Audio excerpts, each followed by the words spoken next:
Welcome to Now We're Getting Somewhere. I'm Katie, and I'm a certified life coach, but I've also been a management consultant at McKinsey and a product manager at a tech startup. In other words, I know what it feels like to have a life that looks pretty good on paper, but doesn't feel as good as I want it to. I help my professional clients develop lives that are more meaningful, happy, and also more successful. And I want to share the same practical insights with you. Let's go.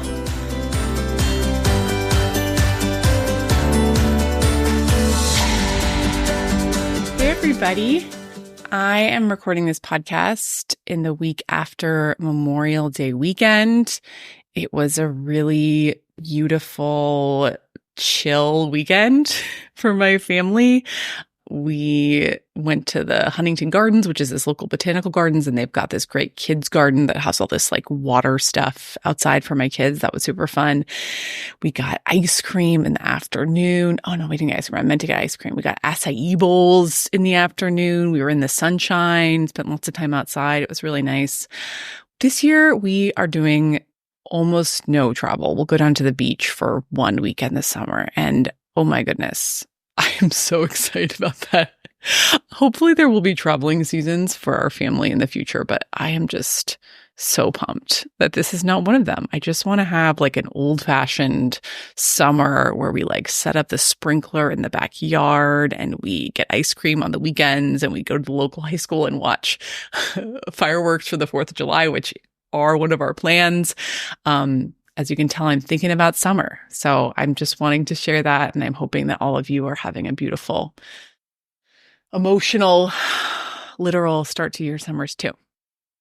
Okay, so I have a short idea to share with you today.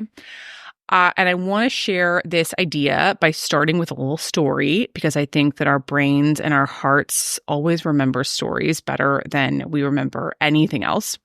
So I'm going to share this story. And then I'm going to share my main idea for you. And then you're going to go about your merry day. So to start, here's the story. I was working with one of my wonderful clients not too long ago. And honestly, all of my clients are wonderful. I generally adore them. And this particular client had a pretty energetically expensive life. By that, I mean, she had 3 kids, she had a big job, she had 2 homes, she had a partner who needed some support from her. And we were, from my perspective, over time, making small but meaningful changes to help her work on a bunch of things. Have more energy, exercise more, attend to her health, have better focus, reconnect with her partner, among other things. And she very kindly would sometimes tell me that she liked this podcast. She would listen to some of these episodes, sometimes even multiple times. I mean, so nice of her. And then once, as we were talking about this podcast, she seemed kind of upset. And she was saying to me, you share so many good ideas on this podcast, Katie, and I can barely implement any of them. I can't even implement any of them. And I will say also, she was far from the first client to say this to me. I have heard this before from other clients as well. But somehow on this day, it really just kind of made me stop for a second. And I sat with what she was saying, and I just looked at her and I was like, girl, you are not supposed to do most of the things here. You are not supposed to do most of the things on this podcast. Just because I say them does not mean I expect you to do most or all, or even, honestly, many of them. And that is for 2 reasons. First of all, she wasn't supposed to do most of the things here because she was my one-on-one client. My podcast is really me opening up my toolkit and sharing my insights with the general public. So people who are not my clients can get exposure to how I think about problems and hopefully get free value from me. That's something I want to do. But once you're my client, you have literally hired me to do that work for you. So it's like the difference between, walking into a Target or a Nordstrom and browsing the racks versus hiring a designer to make you a bespoke suit or a custom gown. You are hiring me so you don't have to look at the racks. I'm going to bring the fabric to you. I'm going to tailor it to you.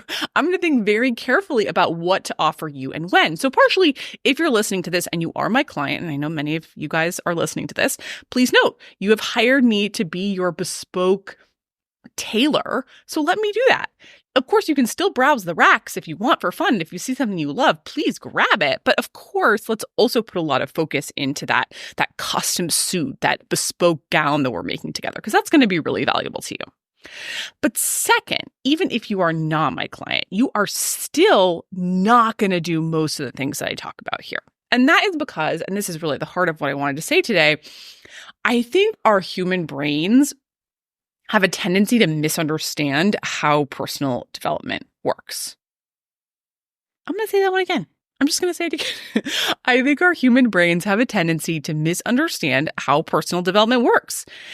In my experience, from observing myself, from observing the clients who I have worked with and who I have seen make significant changes, I honestly think that most of us cannot be engaging in a meaningful way with that many concepts at one time. This doesn't mean, of course, that you can't consume a certain amount of these kinds of materials if that's something you enjoy. So you can listen to podcasts, you can read personal development books, you can follow people in this space on Instagram, if that's something that you enjoy, but you're going to get so many ideas. So I would urge you to kind of store them in the back of your mind. Maybe perhaps at just the right moment, something will pop out that help you, but you aren't going to be, for example, working with your agitation with a new daily practice or multiple times a day practice, while also using some new conversational techniques with your partner every day, while also having a new journaling practice every day. It's too much. So today I wanted to offer you something that I am now calling self-development realism. I actually originally called this concept self-development minimalism, which when I conceived of it, when I was kind of imagining this podcast, I was thinking about, just like some minimalists, they might have just one fork. You might work on just one self-development idea at a time, the minimum amount. But then as I was prepping this podcast, I thought to myself, you know what? Having just one fork, or even just, say 4 forks, that's a pretty significant choice. That's a choice that, let's be honest, few people are going to make. If you just have one fork or just 4 forks, you are just washing those forks a lot. It's hard to have guests over. Fork minimalism, for most people, it's just not that realistic. It's really the minority of people. But for most of us, we actually can fairly easily have 12 forks or 16 forks or 10 forks or whatever. But you know what we can't easily do? Work on 10 or 16 or 12 self-development ideas at a time. And self-development realism to me is just acknowledging that. You cannot be doing all of the self-development ideas all the time. You can't. And look, obviously, I became a coach because I love thinking about these topics. I love thinking about people and what we believe and how we move through the world and how I could move through the world in a way that serves me better. And if you were at my dinner table with me and Gil most nights, you would hear us talking about this stuff much of the time. But also, I strongly believe that the most meaningful change typically happens in just little itty-bitty pieces, iteratively over time. We change one thing, and then honestly, maybe we rest and look around and we sit with that change. We see how all the parts of our lives feel different now, and then we try something else.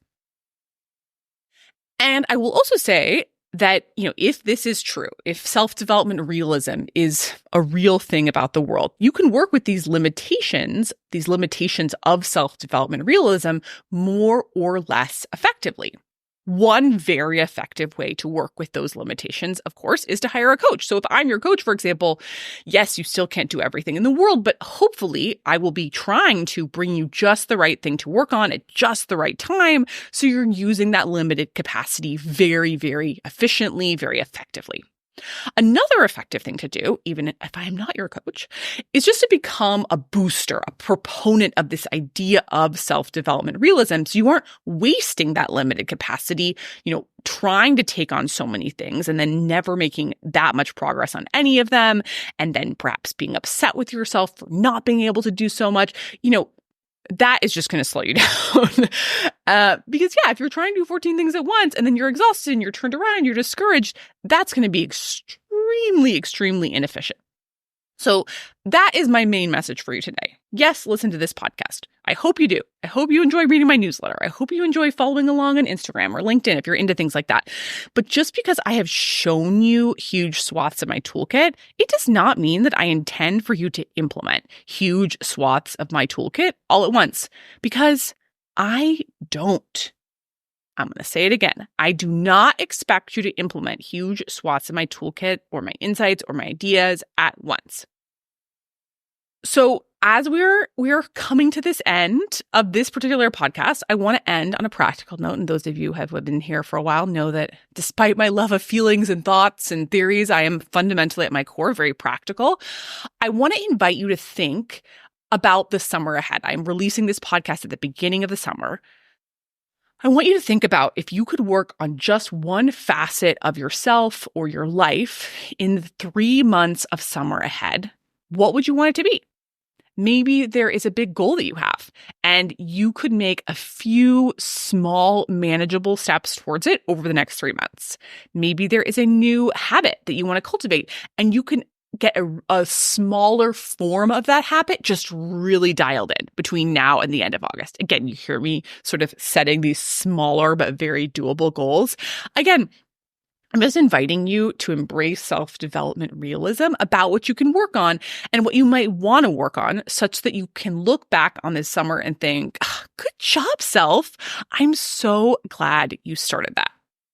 Because I have always found, and I say this in other places, that often the way to go fast is to go slow. Really another way of describing self-development realism. Anyway, that is my podcast for this week. I hope it gives you some encouragement and frankly context as you listen to the rest of my podcast or as you consume anything else from me or anyone. This is just a little shorty this time. I'm rooting for you this week and in the summer ahead and the year ahead. Have a great week, everyone. If you really want to change in a meaningful, lasting way, that's when you need a life coach. Every client I've worked with has had incredibly personalized reasons why they're in the tired or anxious or stuck or uninspired state they're in. Working with me can help you identify those roadblocks, which are usually blind spots that you genuinely cannot see, and implement a profoundly customized, doable plan for overcoming them. I have a very small, high-end, one-on-one coaching practice. If you'd like to be my next client, reach out at katiesiever.com. I'd love to meet you.